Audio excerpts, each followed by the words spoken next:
A'udzubillahi minasyaitonirrajim. Bismillahirrahmanirrahim. Assalamualaikum warahmatullahi wabarakatuh. Salam sejahtera dan salam persada 2022. Baiklah, pada hari ini saya Muhammad Hafizal Aiman bin Abdul Halim akan membentangkan sebuah kertas projek yang berjudul Resensi Sejarah terhadap Tututan Pulau Batu Putih antara Malaysia dan Singapura. Baiklah, untuk pengetahuan semua, kertas projek ini telah dihasilkan oleh saya bersama dengan penyelidik saya, iaitu Dr. Muhammad Syazwan Mokhtar dari Pusat Kajian Sejarah, Sains Politik dan Hal Ehwal Antarabangsa, Universiti Kebangsaan Malaysia. Abstrak. Konflik tututan terhadap Pulau Batu Putih antara Malaysia dan Singapura telah bermula sejak dari tahun 1970-an lagi.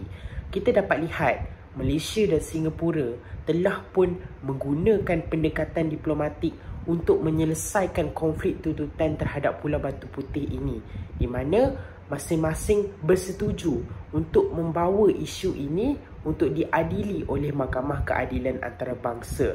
Hasilnya, permasalahan dan konflik yang tercetus ini berjaya untuk diselesaikan pada tahun 2008. Namun begitu, setelah sekian lama, kerajaan Malaysia telah pun berusaha untuk mencabar keputusan Mahkamah Keadilan Antarabangsa.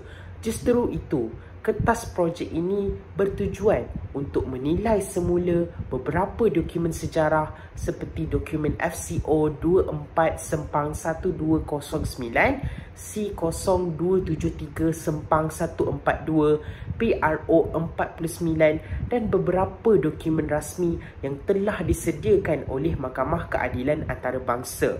Hasil kajian awal mendapati bahawa Sultan Johor telah mengemukakan tuntutan terhadap pulau-pulau di sekitar negeri Johor sejak dari era kolonial lagi. Pengenalan, Pulau Batu Putih terletak di tengah-tengah kawasan perairan antara Malaysia dan Singapura. Ianya telah pun menjadi sebuah kawasan yang menjadi rebutan antara Malaysia dan Singapura bermula dari tahun 1970-an. Pulau Batu Putih telah pun menempatkan rumah api Hauksburg untuk kegunaan kapal-kapal yang melalui kawasan perairan Selat Melaka serta Singapura, dan ianya telah pun dibina pada tahun 1847 oleh pihak British. Menjelang tahun 1970-an, Malaysia dan Singapura masing-masing telah menuntut kedaulatan ke atas Pulau Batu Putih dan bersetuju untuk menyelesaikan isu tersebut menerusi Mahkamah Keadilan Antarabangsa ataupun turut dikenali sebagai International Court of Justice (ICJ).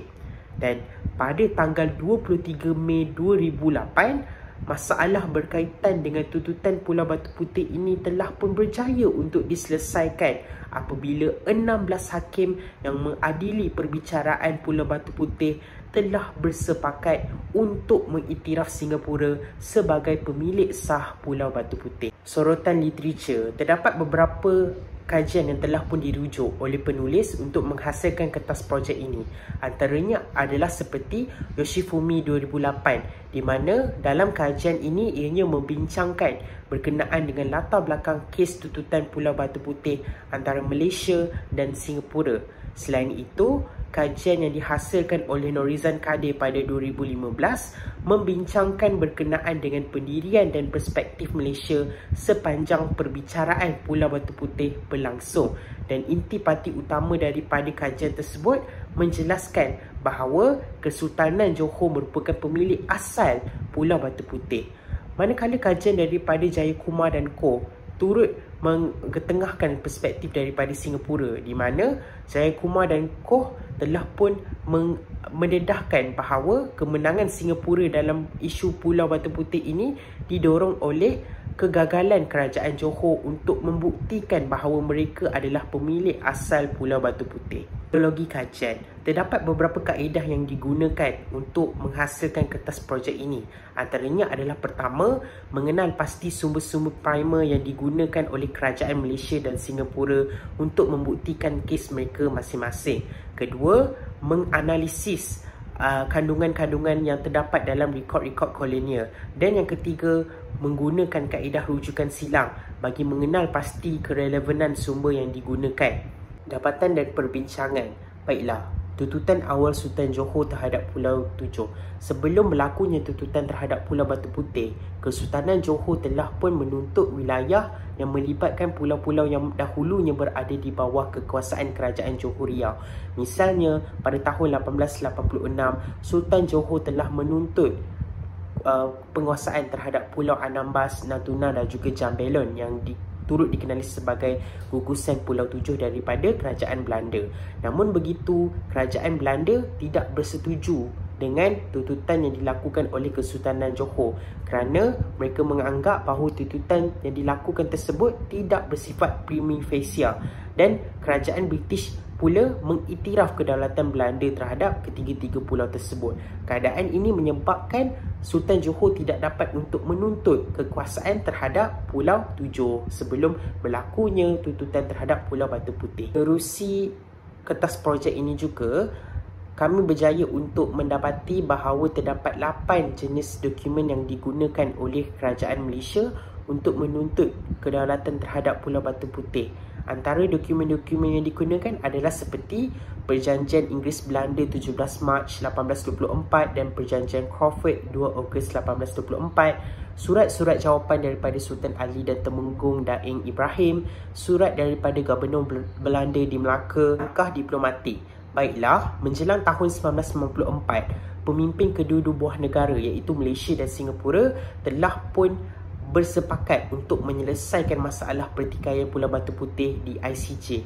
Namun begitu, Malaysia telah pun meminta kepada pihak Singapura untuk menangguhkan terlebih dahulu perbicaraan Pulau Batu Putih ini kerana Malaysia sedang berhadapan dengan perbicaraan kes tuntutan Indonesia terhadap Pulau Sipadan dan Pulau Lingitan pada tahun 1997. Pada bulan Februari 2003, sebuah perjanjian khas ataupun special agreement telah ditandatangani oleh Menteri Luar Malaysia dan Menteri Luar Singapura, di mana isu ini telah pun berjaya untuk didokumentasikan dan dibawa ke peringkat ICJ.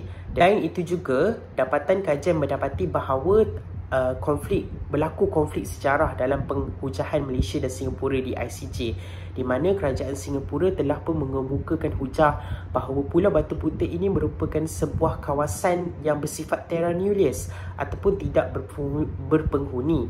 Di samping itu juga, kerajaan Singapura turut mengemukakan hujah bahawa mereka telah pun menguruskan perkhidmatan rumah api Houseburg di Pulau Batu Putih selama 150 tahun dan tidak pernah mendapat apa-apa bantahan daripada sesiapa. Kerajaan Malaysia telah pun mendedahkan beberapa hujah sepanjang prosiding ICJ berlangsung. Antaranya adalah pertama, Kesultanan Johor merupakan pemilik asal Pulau Batu Putih sejak dari tahun 1824.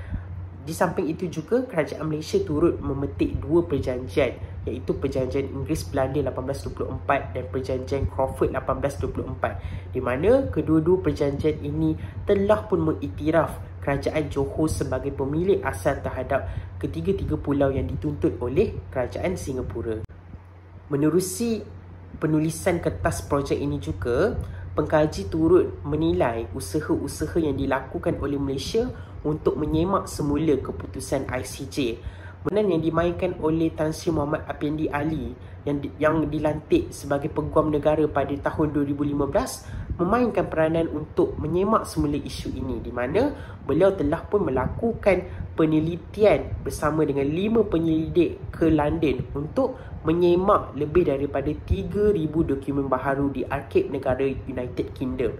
Di samping itu juga, pada tahun 2022, Jemaah Menteri Malaysia telah pun bersetuju untuk mewujudkan sebuah pasukan petugas khas bagi melakukan kajian menyeluruh rumusan dan cadangan.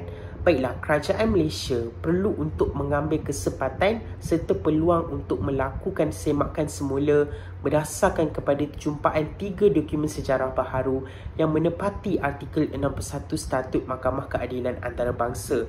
Selain itu juga, kajian lanjut perlu untuk dilakukan bagi mengenal pasti dokumen dan rekod sejarah lain yang mampu untuk mengukuhkan KIS Malaysia. Sekian, terima kasih.